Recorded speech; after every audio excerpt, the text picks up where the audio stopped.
మోగపానమైన మోగనగా నిద్రపోతూ ఉన్నాడు. వచ్చేవారి అంటా ఉన్నాడు. అమ్మా వారి చేతమ్మా నాతో అందవయ్యా నాతో పొందవయ్యా తీర్చానంట. అప్పుడు మహావిష్ణువు తట్ట ఉన్నాడు. అమ్మవారి చెత్తి నేను నీతో అందుతానే అని నీతో పొందుతానే అని.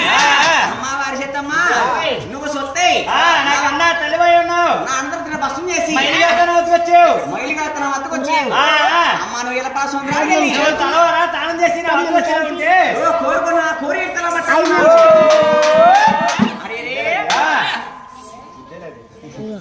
నువ్వు కోరుకున్న కోరిక నువ్వు ఎలపా సంద్రానికి తలవరా తానం చేసి నా వద్దకు వచ్చినా ఉంటే కోరుకున్న కోరికల మట్ట ఉన్నావు. వారి ఎత్తమ్మా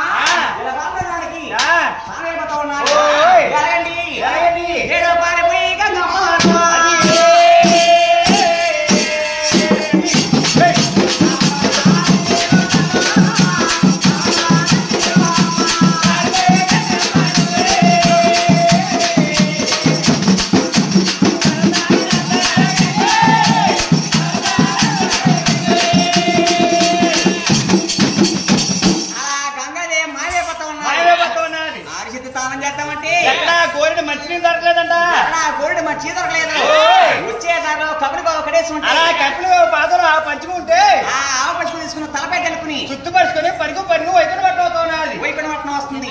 ఈ మహావిష్ణుమూర్తి లారీ చేడు అరే నాకన్నా తెలివాల్సిన నాకన్నా తెలివైంది కదా. ఏదో విధంగా మైలు మాపుకుని నా వద్దకు వచ్చేస్తా ఉన్నది. ఒక్క శక్తిని అర్థమవుతామంటే సమయం అనుకున్నాడు. మంచి సమయం అనుకున్నాడు. మహానుభావుడు వాడు శక్తి మహాతారా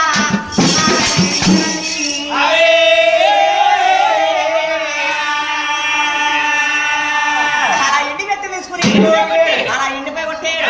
ఈ పైడి వ్యక్తి తీసుకుని ఆ పక్కన కొట్టాడు. ఆ బొక్క పని ఆడి చెత్తమని అలా వసం చేసాడు. ఎప్పుడైతే శక్తిని వసం చేశాడు మహావిష్ణుమూర్తి చిన్నగా ఆకాశపట్నం వెళ్ళి ఆకాశపట్నాన్ని బ్రహ్మదేవుడు పూర్తంతా చక్కగా పోగు చేసి బ్రహ్మదేవుడు కొడుకు బొమ్మ చేసి బొమ్మకి ప్రాణం పోసుకున్నాడు. మాదిరిగా కైలాసపట్నం వెళ్ళి అలా శంకరుడు కూడా చక్కగా పోగు చేసి బొమ్మ చేసి బొమ్మకి ప్రాణం పోసాడు. బొమ్మకి ప్రాణం పోసాడు. ఈ త్రిమూర్తులు ఉంటూ చేసుకుని కన్నా తల్లి వాసత్తమ్మ పూర్తందుకు వచ్చారు. ఆశక్తి కూడా చక్కగా పోగు చేసి 2 వారాలుగా విడదీశారండి. 2 వారాలుగా విడదీశారు. 1 వాటా తీసుకుని 3 బొమ్మలు చేసాడు. 3 బొమ్మలకి ప్రాణం పోసి పేర్లు పెడతా ఉన్నారు. ఏమేం పేర్లండి? ఒక బొమ్మ పేరు సరస్వతి, ఒక బొమ్మ పేరు మహార్వతి, ఒక బొమ్మ పేరు లక్ష్మీదేవి అని పేర్లు పెట్టారు. లక్ష్మీదేవి అని పేర్లు పెట్టారు. అరే వారసత్వ పూర్తి ఒక వాటా పోయింది. ఒక వాటా ఏం చేస్తారో అన్నయ్య ఏమి చేస్తారో మా అంటూ ఉన్నారు. త్రిమూర్తులు ముగ్గురు కూడా అలా సరి పెట్టుకెళ్ళి అలా కంచిలో పోసారంట. కంచిలో వదిలేసి కనకదుర్గమ్మని పేరు పెట్టారు. కనకదుర్గమ్మని పేరు పెట్టారు. ఒక త్రిమూర్తులు వల్ల అరసుకుంటూ ఉన్నారు. ఒక వారసత్వ మా 3 గంటలు పుట్టింది. ఈ యొక్క కనకదుర్గమ్మే కదా. ఒక దుర్గమ్మ తల్లి ఒక్క ఊర్లో వదిలేస్తాయి. ఒక్క ఊరిని నష్టం చేసేస్తుంది. ఒక్క ఊరిని నష్టం చేస్తారు. అలాగే వారసత్వ పూర్తి ఒక వాటా అయితే అలా 101 బొమ్మ చేసి గ్రామానికి పొలివేరికి అలా కోతులమ్మ కింద పెడుతున్నారు. ఓ మొగలమ్మ తల్లి కింద, ఓ బంగారమ్మ తల్లి కింద, ఓ మైడమ్మ తల్లి కింద, ఓ మౌళ్ళమ్మ తల్లి కింద, ఓ కుశలమ్మ తల్లి కింద గ్రామానికి పొలివేరు కూడా అలా ఇచ్చి పెడతా ఉన్నారు. అలా ఇచ్చి పెట్టాడు. ఓయమ్మా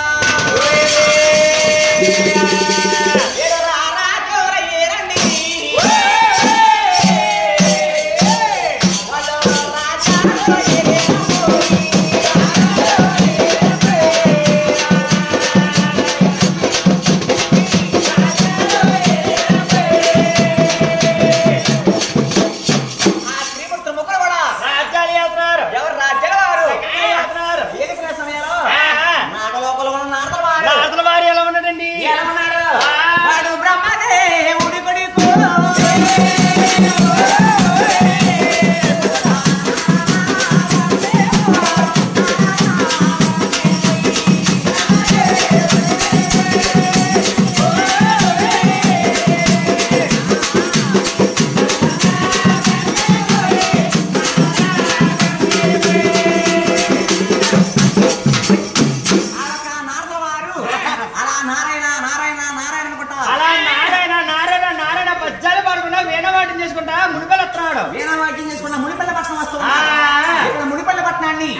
ఒక్క ముప్పై ముళ్ళంతా కూడా పాండవయ్య రాండవయ్య సమదగ్ని వాయు గుణందలు పెట్టి ఎగ్గుందల సేరు ఈ ఒక్క మహారుషులు అంతా కలుసుకుని వాయు గుణందలు పెట్టి ఎగ్గుందల సేరు ఈ ఒక్క ఎగ్గుని ఎరికని నారదవారు వచ్చాడు ఏమయ్యా ముళ్ళారా మీరు ఎగ్గాలు చేస్తున్నారు మీరు యాగం చేస్తా ఉన్నారు ఈ ఒక్క ఎగ్గవరతి ఎవరు చెల్లిస్తారా ఎవరికి వర్పిస్తారా నారదా నువ్వు ఎగ్గాలు చేస్తావన్నా యాగాలు చేస్తావన్నా ఈ ఒక్క ఎగ్గవరతి ఎవరు చెల్లించాలో ఎవరికి జరిపించాలో నాలో మా చేతులే తలెట్టమన్నారు పిచ్చి వాళ్ళారా మీరు చేసే వాళ్ళు మీకే తెలియకపోతే మీరందరూ ఎందుకయ్యా ప్రియమూర్తులు ముగ్గురు అన్నాద